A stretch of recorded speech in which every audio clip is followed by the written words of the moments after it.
السلام علیکم۔ ہیلتھ آبشار کی جانب سے طبیب اعظم نور مجسم کی پیاری کتاب میں سے آپ کی میزبان رشیدہ سلیمان کھمبے کے بارے میں مزید معلومات فراہم کریں گی۔ پیارے نبی کی پیاری باتیں۔ بسم اللہ الرحمن الرحیم۔ کھمبی مشروم۔ کھمبی کو مشروم بھی کہتے ہیں۔ اس کی مختلف اقسام ہوتی ہیں۔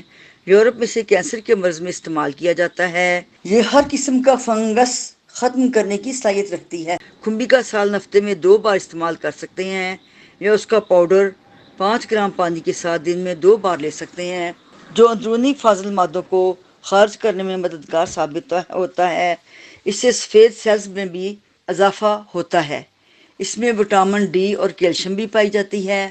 ارشاد نبی صلی اللہ علیہ وآلہ وسلم ہے کہ کھمبی من سے ہے، اس کا پانی آنکھ کے لیے شفا ہے۔ سنن ابن ماجہ حدیث 3453 جلد سوم کتاب الطب۔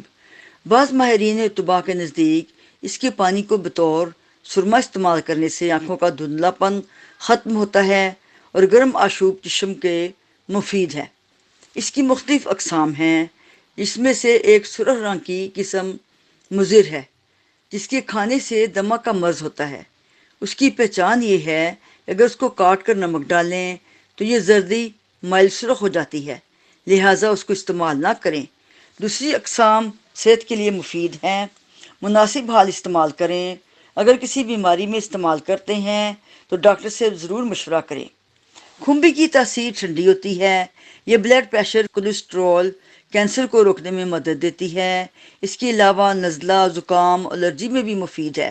کھمبی کے پانی کو اگر سرما پیستے وقت اس میں ملا لیا جائے تو یہ پلکوں کو مضبوط کرتا ہے، نظر کو تیز کرتا ہے اور آنکھ میں پائی جانے والی ہر سوزش کو دور کرتا ہے۔ طب نبوی اور جدید سائنس، ڈاکٹر خالد غزنوی، صفحہ 255۔